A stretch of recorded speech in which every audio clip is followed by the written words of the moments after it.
Hello student, last class में पढ़ने देखा था क्राउन ईथर और क्रिप्टेंट। आज अपन बात करते हैं साइक्लोडेक्स्ट्रिन की।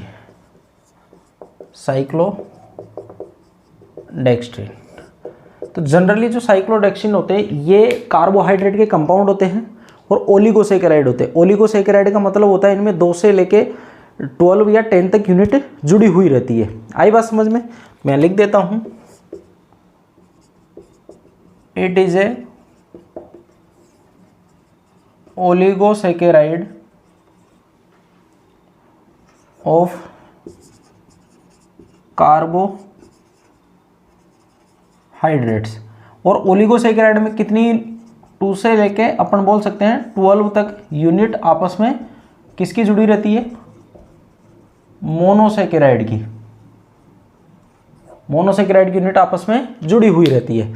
तो ये जनरली क्या होते हैं? ओलिगोसेकेराइड होते हैं। अब ओलिगोसेकेराइड में अल्फा डी ग्लूकोज हो सकता है, बीटा डी ग्लूकोज हो सकता है। अल्फा डी ग्लूकोज या बीटा डी ग्लूकोज या गैलेक्टोज हो सकता है, लैक्टोज हो सकता है। इनकी पायरेनोज स्ट्रक्चर 6 मेंबर वाली जो रिंग होती है वो इस तरीके से ओरिएंटेड रहती है। एक ग्लास टाइप की स्ट्रक्चर ऑक्यूपाई कर लेती है वो। उसमें ऊपर वाला पार्ट और नीचे वाला पार्ट पोलर होता है और जो केविटी वाला पार्ट होता है वो नॉन पोलर होता है। मैं स्ट्रक्चर बना देता हूं उसकी। सिंपल सी स्ट्रक्चर है।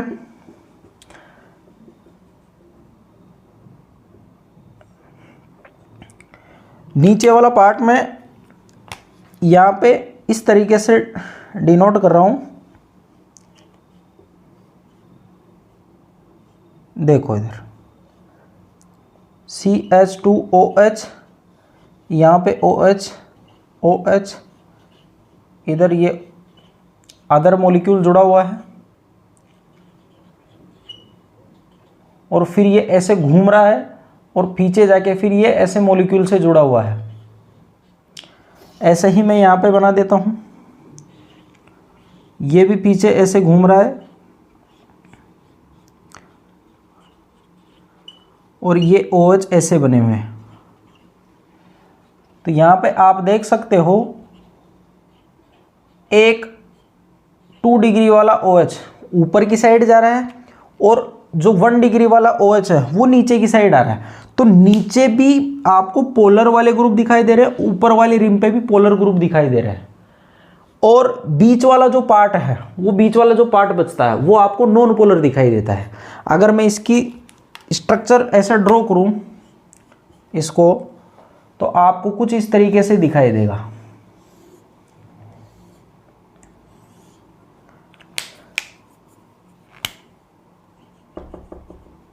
और इनर पार्ट जो नॉन पोलर है उसको मैं ब्लैक पेन से डिनोट कर रहा हूं। ये देखो, जो ऊपर वाली रिम है उस पे OH ऐसे जुड़े हुए हैं और जो नीचे वाली रिम है उस पे CH2OH CH2OH CH2OH ऐसे जुड़े हुए हैं। तो यहां पे देखो, ये जो CH2OH है ये 1 डिग्री वाला है और ऊपर की जो रिम है ऊपर वाली, इस पे 2 डिग्री अल्कोहल है। यहां पे ये क्या है? 2 डिग्री अल्कोहल। और नीचे वाला जो पार्ट है ये क्या है? 1 डिग्री अल्कोहल। और बीच वाला इनर जो पार्ट है ये अपना नॉन पोलर। ये क्या है? Non polar. तो इसके कुछ पॉइंट है उसको नोट डाउन कर लेते हैं। पहले आप इनको उतारो।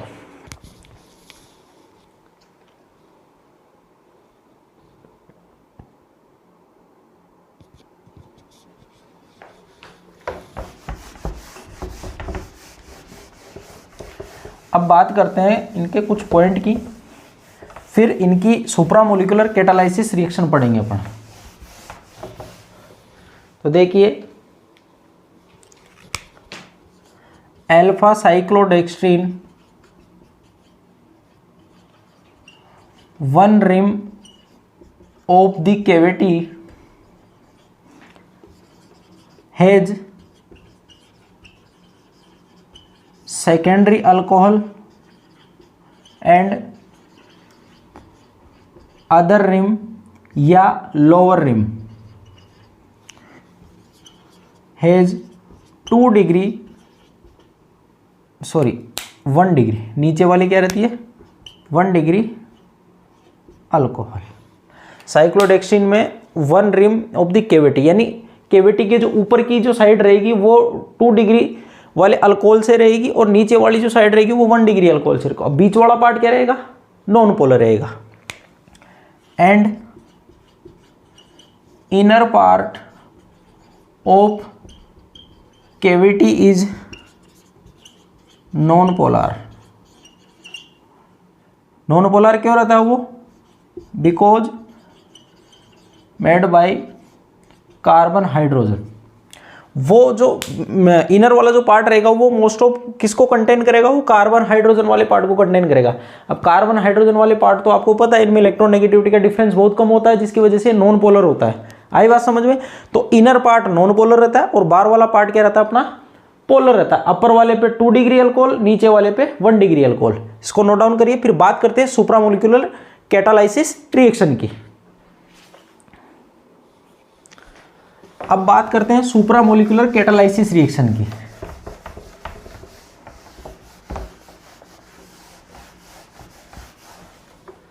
सुप्रामोलिक्यूलर catalysis reaction, supramolecular catalysis reaction, इसमें सबसे फर्स्ट वाली है hydrolysis of aryl ester. Hydrolysis of aryl ester. देखिए स्टूडेंट, एस्टर का जब भी आप हाइड्रोलाइसिस करवाते हो, जब भी आप हाइड्रोलाइसिस करवाओगे वो होगा एसिड या बेस की प्रेजेंस में, यानी वहाँ पे आपको पोलर सॉल्वेंट मिलेगा। पोलर सॉल्वेंट में अगर आप हाइड्रोलाइसिस करवा रहे हो किसका, एस्टर का, और एस्टर आपका है नॉन पोलर, तो वो आसानी से नहीं होगा। या तो आपको हाई टेम्परेचर पे ले जाके उनकी सोल्यूबिलिटी लानी होगी आपको, तब जब वो घुलेगा उसमें तभी तो रिएक्शन करेगा वो। तो हाई टेम्परेचर पे ले जाओगे आप। तो हाई टेम्परेचर को अवॉइड करने के लिए अपने पास एक अल्टरनेट मेथड भी है जो सुप्रामोलिक्यूलर कैटालाइसिस है। आप यहाँ पे साइक्लोडेक्सिन को काम में लो, एरिल एस्टर आपका यहाँ पे बेस के साथ रिएक्ट करके प्रोडक्ट बना देगा। वो कैसे, क्योंकि एरिल एस्टर जो होता है वो as a non polar type का होता है, और नॉन पोलर को आप अगर साइक्लोडेक्सिन में लेोगे तो नॉन पोलर वाला पार्ट इसको कैप्चर कर लेगा।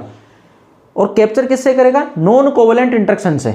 आई बात समझ में, क्योंकि सुप्रामोलिक्यूलर केमिस्ट्री पढ़ रहे हैं ना, तो उसमें नॉन कोवेलेंट टाइप की ही इंटरेक्शन होगी। तो देखो सबसे पहले बात करते हैं अपन साइक्लोडेक्सिन की। तो साइक्लोडेक्सिन का मैं यहाँ पे पार्ट बना देता हूँ।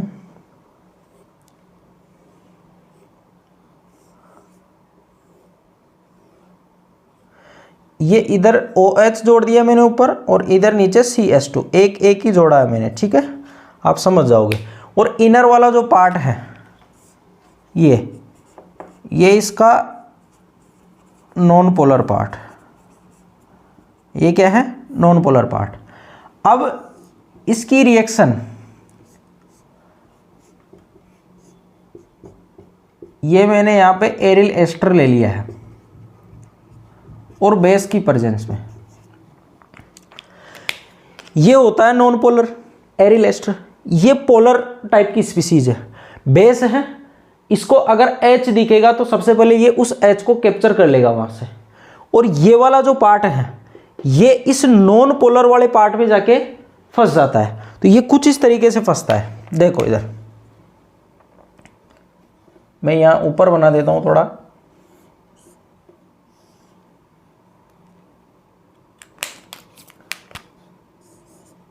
ये नॉन पोलर एंड बनाया मैंने। इस OH से ये जो बेस है ये यहां से H ले लेता है, तो ये बन जाएगा आपका O-। और अब देखो ये जो केविटी वाला पार्ट है इसमें फंस गया है आपके एरिल एस्टर।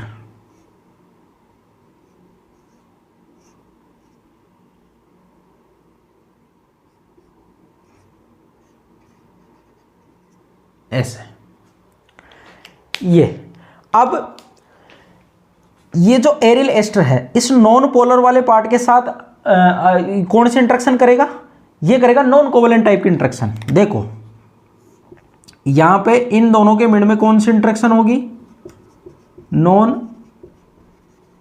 Covalent interaction. अब ये इसमें कैप्चर हो गया है।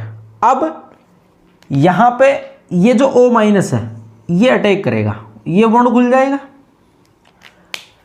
फिर नेक्स्ट जो स्टेप है उसमें होगा क्या, देखो इधर नेक्स्ट स्टेप में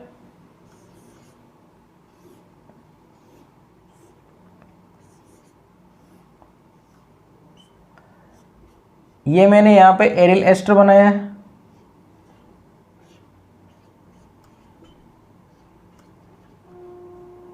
और ये O यहां पे ऐसे जुड़ गया इसके साथ। आई बात समझ में। अब देखो ये नेगेटिव चार्ज वापस यहां शिफ्ट होगा और ये इधर यहां पे आप NO2 ग्रुप भी जोड़ लेना, साथ में जुड़ा हुआ है ना इसके, NO2 नहीं जोड़ा था क्या, यहाँ NO2 ग्रुप भी जुड़ा पैरा पोजीशन पे, ठीक है। अब देखो यहाँ पे जो नेगेटिव चार्ज आएगा, ये बॉन्ड इसलिए क्लीवेज हो रहा है, ये बॉन्ड बना है, ये तो टूटने से रहा, और ये क्लीवेज इसलिए हो रहा है क्योंकि यहाँ पे आपको फिनोक्साइड टाइप का आयन मिलेगा जो रेजोनेंस स्टेबलाइज होता है। तो नेक्स्ट स्टेप में अगर मैं बात करूँ, इधर नीचे बात कर लेता हूँ मैं, इधर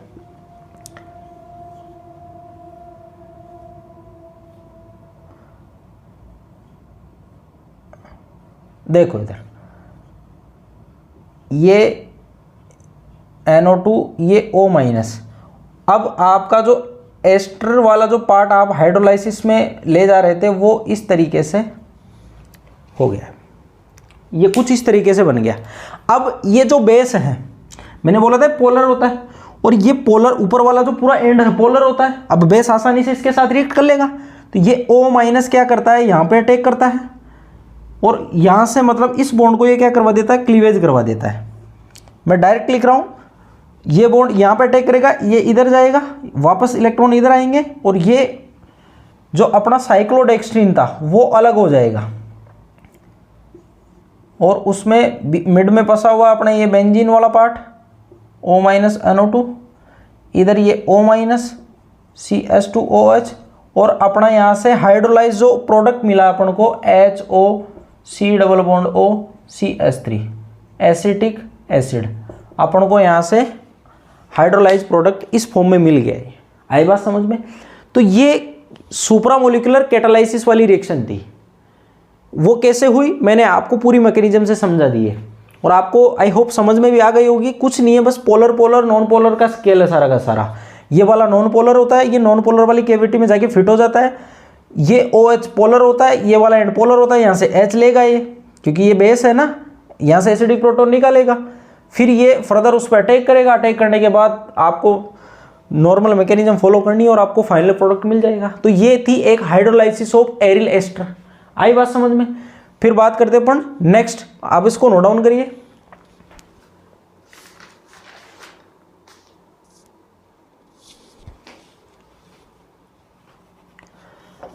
अब बात करते हैं अपन सेलेक्टिव एरोमेटिक इलेक्ट्रोफिलिक सब्स्टिट्यूशन।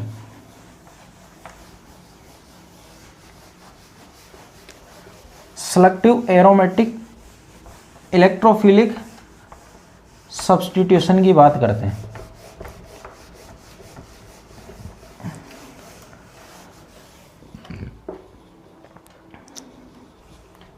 देखो इधर सेकंड है selective aromatic substitution. Selective aromatic substitution का मीनिंग क्या है, देखो इधर जैसे ये कोई कंपाउंड है बेंजीन का एनीसोल। अब सेलेक्टिव सब्स्टिट्यूशन का मतलब है अगर नॉर्मली आप इसका इलेक्ट्रोफिलिक सब्स्टिट्यूशन करवाओगे तो आपको ऑर्थो और पैरा वाले प्रोडक्ट मिलेंगे, क्योंकि इलेक्ट्रॉन डेंसिटी कहाँ कहाँ बढ़ेगी, ऑर्थो और पैरा पे। अब आपको चाहिए सिर्फ पैरा वाला प्रोडक्ट, तो आप कैसे बनाओगे सेलेक्टिव, आपको इसका कैसे करोगे सब्स्टिट्यूशन, तो वो थोड़ा टफ होता है। हो तो जाएगा लेकिन आपको वेरियस टाइप की स्टेप लानी पड़ेगी इसमें, जिससे आपकी जो रिएक्शन में आपके जो प्रोडक्ट की यील्ड है वो जैसे जैसे स्टेप बढ़ती जाएगी वो यील्ड कम होती जाएगी, क्योंकि बाय प्रोडक्ट भी तो बनेंगे। तो उन सारी चीज़ों को अवॉइड करके अपन एक यहाँ पे सुप्रामोलिकुलर कैटालाइसिस की प्रोसेस कर लेते हैं और उसमें भी साइक्लोडेक्सिन काम में आती है। वो कैसे, देखो इधर, जैसे ये साइक्लोडेक्सिन है, आपको इस पे क्लोरीनेशन करवाना है। क्या करवाना है इस पे? क्लोरीनेशन, यानी पैरा पोजीशन पे क्लोरीन को जोड़ना है। तो कुछ नहीं करना, मैंने आपको बताया इधर OH ऐसे रहता है, CH2OH। आप सबसे पहले इस साइक्लोडेक्स्ट्रीन में क्लोरीनेशन करवा दो। यहाँ पे H की जगह मैं यहाँ पे Cl जोड़ देता हूँ, इधर यहाँ पे Cl, ये वाला आप सब्सटेंस ले लो, ठीक है। अब ये जो मॉलिक्यूल है आपका, ये नॉन पोलर है, ये इस कैविटी में, most of it non polar है, ये इस कैविटी में जाके फिट हो जाएगा, क्योंकि ये भी क्या है? Non polar. जब ये इस कैविटी में जाके फिट हो जाएगा तो आपको कुछ इस तरीके से दिखाई देगा।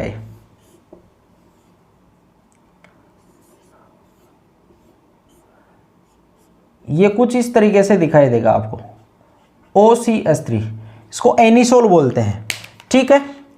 अब यहां पे आपके पास जुड़ा हुआ CH2OCl ये, और इधर आपके OH। इससे तो कोई काम ही नहीं है अपन को, क्योंकि पैरा पोजीशन पे करवाना है। तो देखो आप, नीचे वाली जो साइड है ये पूरी की पूरी खाली पड़ी है, इधर साइड में तो ये यहां से जुड़ नहीं पाएगा, क्योंकि कैविटी कुछ इस तरीके से मॉडिफाई रहती है ताकि मॉलिक्यूल उसमें जाके अच्छे से फिट हो जाए।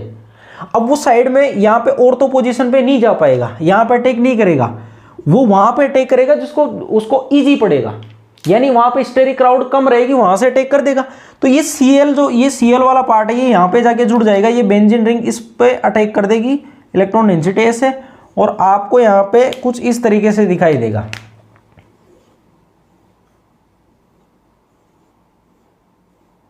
आपको ये कुछ इस तरीके से दिखाई देगा, ये Cl यहाँ पे जुड़ा, OCH3, और ये O, ये CH2O-।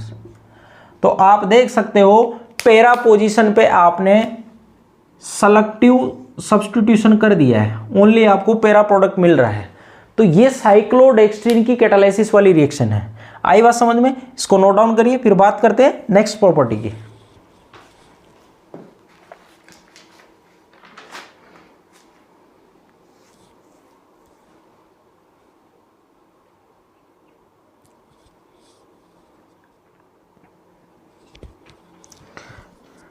देखो इधर साइक्लोडेक्स्ट्रीन का एक और वर्क है अलग, वो क्या है उसकी बात कर लेते हैं।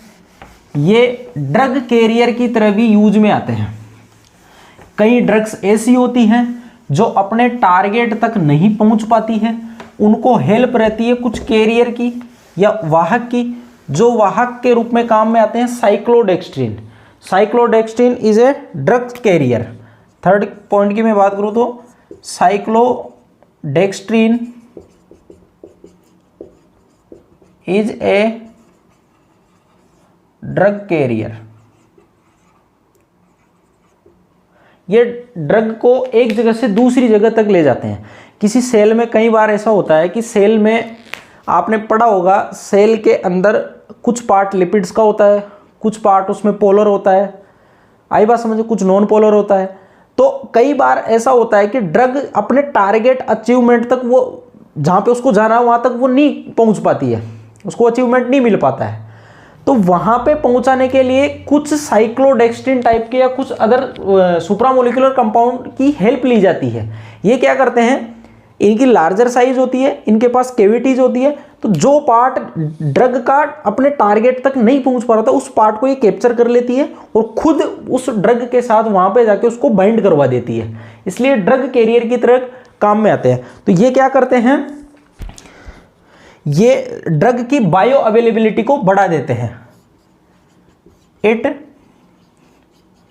Improve the bio availability of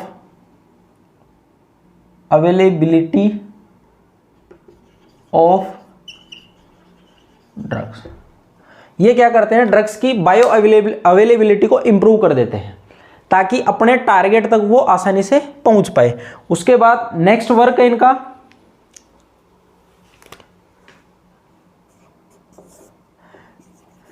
साइक्लोडेक्स्ट्रीन work as राइबोन्यूक्लिएज enzyme. ये राइबोन्यूक्लियेज एंजाइम की तरह एक्टिविटी शो करती है। वो कैसे करती है? राइबोन्यूक्लियेज जो एंजाइम होता है उसकी स्ट्रक्चर और इसकी स्ट्रक्चर काफ़ी रेजेंबलेंस शो करती है, एक दूसरे से काफ़ी मिलती जुलती है। इसलिए ये क्या करता है, राइबोन्यूक्लियेज जो एंजाइम होता है उसकी मिमिक कर लेता है। मिमिक का मतलब जो वर्क ये कर रहा है उसकी कॉपी कर लेता है ये, और इसकी जगह ये भी काम कर लेता है। तो ये एक साइक्लोडेक्स्ट्रिन का क्या है, वर्क है। इट मिमिक राइबोन्यूक्लियेज एक्टिविटी, ये उनको क्या कर लेता है, उनकी मिमिक कर लेता है। मिमिक्री करना मतलब किसी का, जैसे मिमिक्री करते हैं ना, किसी का हंसी मजाक उड़ाते हैं, या किसी की मतलब जो वो बोल रहा है उसी को अपन बोल लेते हैं, मिमिक्री करते हैं। सेम जो वर्क ये करता है उसी का वर्क को ये कर लेता है, इसलिए ये क्या करता है, इसकी राइबोन्यूक्लियेज एक्टिविटी को मिमिक कर लेता है। ठीक है, इनकी स्ट्रक्चर आपस में रिजेंबलेंस शो करती है, सेम टाइप की सी दिखती है। ये बात हुई अपने साइक्लोडेक्स्ट्रिन की। आई बात समझ में? अब नेक्स्ट अपन बात करते हैं कैलिक्स एरिन की। इसके जैसा ही सुप्रामोलिकुलर कंपाउंड है कैलिक्स एरिन, इसको नोट डाउन करिए। अब बात करते हैं अपन, जैसे साइक्लोडेक्स्ट्रिन है ऐसे ही कैलिक्स एरिन कंपाउंड।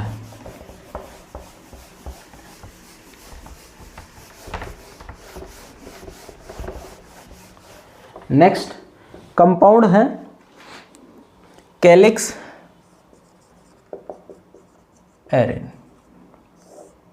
देखो, जैसे साइक्लोडेक्स्ट्रिन में अपन ने देखा था कि ओलिगोसैकेराइड होते हैं, ये भी ओलिगोसैकेराइड होते हैं, ये साइक्लिक ओलिगोसैकेराइड होते हैं, और ये फिनोल वाले ओलिगोसैकेराइड। ओलिगोसैकेराइड टाइप के जो कंपाउंड है ये फिनोल वाले हैं। आई बात समझ में? ये कौन से हैं? फिनोल वाले। यहां पे मैं लिख देता हूं इनके बारे में।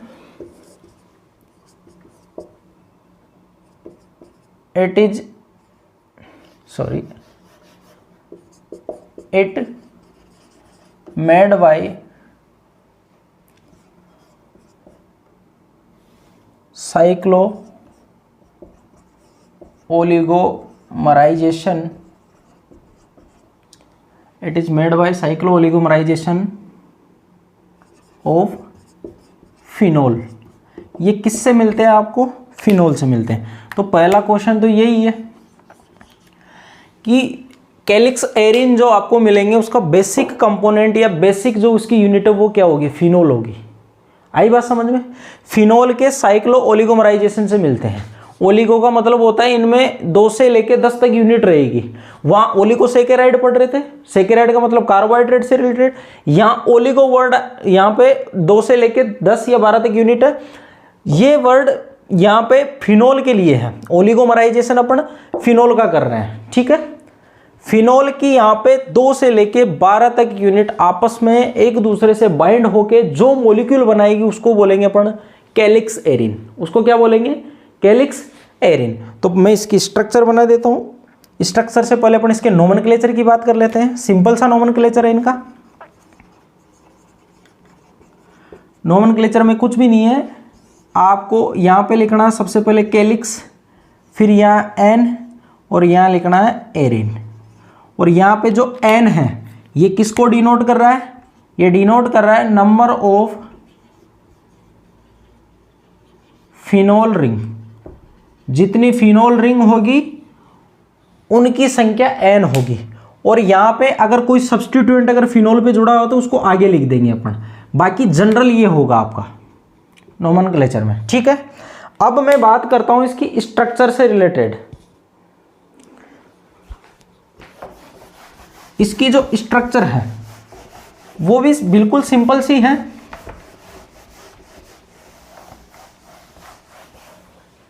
इसकी स्ट्रक्चर कुछ इस तरीके से है।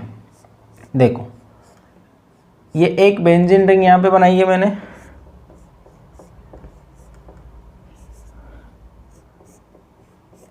ऐसे करके मैं 4 बेंजीन रिंग बना देता हूं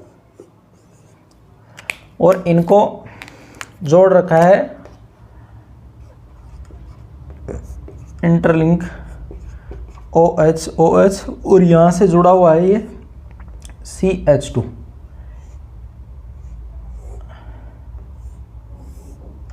ऐसे करके, और इधर यहाँ R जोड़ दिया। इस R की जगह कोई सा भी सब्स्टिट्यूटेंट हो सकता है, इधर R। तो ये जो स्ट्रक्चर है ये बनी है, ये है आपके कैलिक्स एरिन की, और इसी को जनरली तरीके से ऐसे लिखा जाता है। बाउल टाइप की शेप होती है,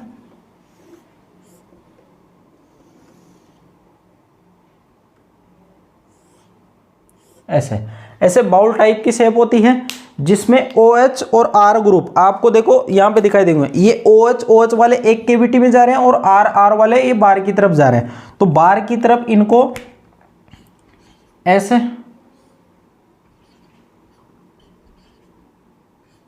ये 4 R ऐसे जोड़ दिए मैंने, और OH वाले ये ऐसे जुड़े हुए। तो इसके दो पार्ट हो गए। एक पार्ट तो ये जो क्या है नॉन पोलर, और एक पार्ट ये जो क्या है पोलर। साफ दिखाई दे रहा है आपको? एक पार्ट क्या है नॉन पोलर, एक पार्ट क्या है पोलर। ये सिंपल स्ट्रक्चर है किसकी, इसकी कैलिक्स एरिन की। अब देखो इस R की जगह अगर मैं H लिख देता हूं तो इसका नाम होगा कैलिक्स फॉर एरिन। इस R की जगह अगर मैं CH3 लिख देता हूं तो पैरा पोजीशन पे है, तो क्या हो जाएगा para methyl calix four arene. और इस R की जगह अगर मैं टर्सरी ब्यूटिल ग्रुप जोड़ देता हूं तो क्या हो जाएगा para tertiary butyl calix four arene. अगर यहाँ पे 5 रिंग जुड़ी हुई है तो 5 आ जाएगा, 6 जुड़ी हुई है तो 6 रिंग आ जाएगा यहाँ पे इसकी जगह। तो ये इनका सिंपल नोमेनक्लेचर है। आई बात समझ में? आपसे पूछ लेगा वो कैलिक्स फॉर एरिन इसमें कितने OH ग्रुप जुड़े हुए हैं, तो यहाँ पे जितनी संख्या लिखी रहती है उतने ही OH ग्रुप जुड़े हुए हैं। आई बात समझ में? ये सिंपल इनकी स्ट्रक्चर है और ये इनका नोमेनक्लेचर है। फिर बात करते हैं इनकी स्ट्रक्चर से रिलेटेड। ये जो कैलिक्स एरिन है ये 4 स्ट्रक्चर में क्या करती है, 4 स्ट्रक्चर में ये एग्जिस्ट करती है। कौन कौन सी है? एक तो कोन लाइक स्ट्रक्चर, इनकी जो स्ट्रक्चर है वो 4 स्ट्रक्चर है। आपसे ये भी पूछ सकता है कि कैलिक्स एरिन कितने स्ट्रक्चर में एग्जिस्ट करता है, वो 4 स्ट्रक्चरों में एग्जिस्ट करता है। एक तो कोन है, एक पार्शियल कोन, एक है 1-3 अल्टरनेट, एक है 1-2 अल्टरनेट। आपको सिर्फ बस नाम याद रखना है। स्ट्रक्चर 3D में है सारी की सारी, मैं यहाँ ड्रॉ नहीं कर सकता, थोड़ा डिफिकल्ट है उनको समझाना। बस आपको याद रखना है इनको। कोन लाइक स्ट्रक्चर तो एक मैंने यहाँ बना रखी है। एक यही स्ट्रक्चर थोड़ी ट्विस्ट टाइप की हो जाती है पार्शियल कोन। और 1-3 अल्टरनेट में होता क्या है, 3 रिंग एक साथ रहती है, एक रिंग अलग रहती है, यानी एक के बाद तीसरा आता है सीधा। 1-3 अल्टरनेट का मतलब 1-2 अल्टरनेट का मतलब 2 रिंग एक साथ फिर 2 रिंग। ऐसे इनकी स्ट्रक्चर अलग अलग तरीके से ऐसे एग्जिस्ट कर सकती है। तो आपको बस याद रखना है कि इनकी स्ट्रक्चर कौन कौन सी है। कोन लाइक है, पार्शियल कोन है, 1-3 अल्टरनेट, 1-2 अल्टरनेट, और इनका नोमेनक्लेचर ऐसे हैं। और इनमें 2 एंड होते हैं, एक तो पोलर और एक नॉन पोलर। ये बात है किसकी, कैलिक्स एरिन की। नोट डाउन करिए। फिर बात करते हैं अपन सिटेनिन और एक रोटेक्सिन की। नोट डाउन करिए इसे।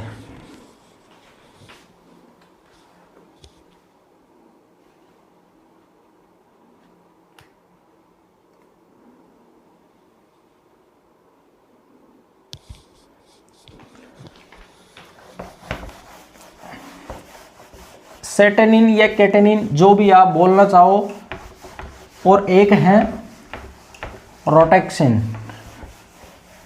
सिर्फ आपको इनकी स्ट्रक्चर याद करनी है कि ये किस तरीके से एग्जिस्ट करती है, बाकी इनमें कुछ भी नहीं है।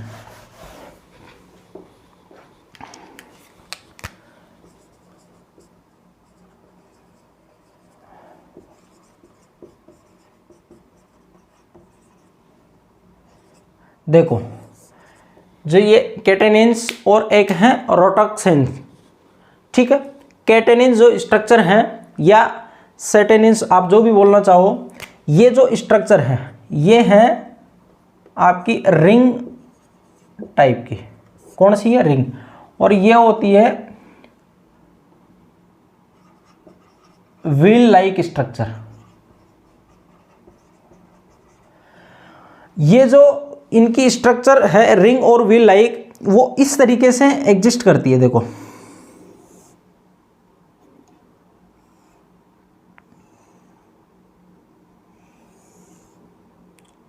ये आपस में छल्ले की तरह एक दूसरे से ऐसे जुड़ी हुई रहती है, छल्ले की तरह। और खास बात इनमें यह है कि जब एक रिंग दूसरी रिंग के साथ आपस में इंटरलिंक होती है तो उनके मिड में कोई कोवेलेंट बॉन्ड या कोई वैलेंस फोर्स ऐसा कुछ होता ही नहीं है। वो सिर्फ नॉन कोवेलेंट इंटरेक्शन से अटैच रहती है। यहाँ पे ये जो रिंग है इनके, ये जो रिंग आपस में एक दूसरे में फंसी हुई है, ये यहाँ पे मैं लिख देता हूँ, there is no valence force, only interlinked via non covalent interaction. ये किससे अटैच है? नॉन कोवेलेंट इंट्रैक्शन से। अगर इसमें दो रिंग जुड़ी हुई हैं तो दो रिंग के इसके नोमेनक्लेचर में आप ऐसे आगे दो लगा दोगे, ऐसे। अगर तीन जुड़ी हुई तो तीन, बाकी इसका नाम लिख दो आगे ऐसे कैसे, कैटेनिन्स। 2 कैटेनिन्स, अगर 3 रिंग जुड़ी हुई तो 3 कैटेनिन्स, 4 रिंग जुड़ी हुई तो 4 कैटेनिन्स, ऐसे इनका नोमेनक्लेचर हो जाएगा। अब बात करते हैं अपन किसकी? रोटॉक्सिन्स की। तो इनकी स्ट्रक्चर ऐसे होती है, एक एक्सिस पे ऐसे ऐसे एक एक्सिस होती है, इस पे ऐसे एक व्हील टाइप में ये फंसा हुआ रहता है और इधर बल्कियर ग्रुप लगे हुए रहते हैं जो इसको बाहर नहीं निकलने देते। ये स्ट्रक्चर होती है ऐसे किसकी? रोटॉक्सिन्स की। आई बात समझ में? यहाँ पे ग्रुप लगे रहते हैं, ये स्टॉपर की तरह बिहेव करते हैं, ये स्टॉपर ग्रुप लगे रहते हैं यहाँ पे। आई बात समझ में? तो ये सिंपल इनकी स्ट्रक्चर है। बस आपको स्ट्रक्चर से ही मतलब है, यहाँ पे आपको बस ये याद रखना है कि कैटेनिन्स में स्ट्रक्चर किस तरीके की रहती है और रोटॉक्सिन्स में स्ट्रक्चर किस तरीके की रहती है। तो ये आपके सुप्रामोलिकुलर जो मेजर थे वो मैंने यहाँ पे सारे के सारे डिस्कस कर लिए हैं। सबसे पहले अपन ने पढ़ा था क्राउन ईथर, उसके बाद पढ़ा क्रिप्टेंड, उसके बाद अपन ने क्या पढ़ा? साइक्लोडेक्स्ट्रिन। साइक्लोडेक्स्ट्रिन के बाद में अपन ने पढ़ा कैलिक्स एरिन के बाद में आपने पढ़ा कैटेनिन्स और रोटॉक्सिन्स। अब तुम्हारे जो आरपीएससी असिस्टेंट प्रोफेसर का जो वो सिलेबस है उसमें लास्ट टॉपिक बचा इसका सुप्रामोलिकुलर डिवाइसेस, जिसमें अपन को स्विच पढ़ना है, वायर पढ़ना है और सेंसर पढ़ना है, उनके एप्लीकेशन पढ़ने अपन को। तो एक लेक्चर में वो खत्म हो जाएगा। तो ऐसे करके आपके सुप्रामोलिकुलर का ये पार्ट कंप्लीट हो जाएगा। ठीक है, बात करते हैं अपन नेक्स्ट क्लास में।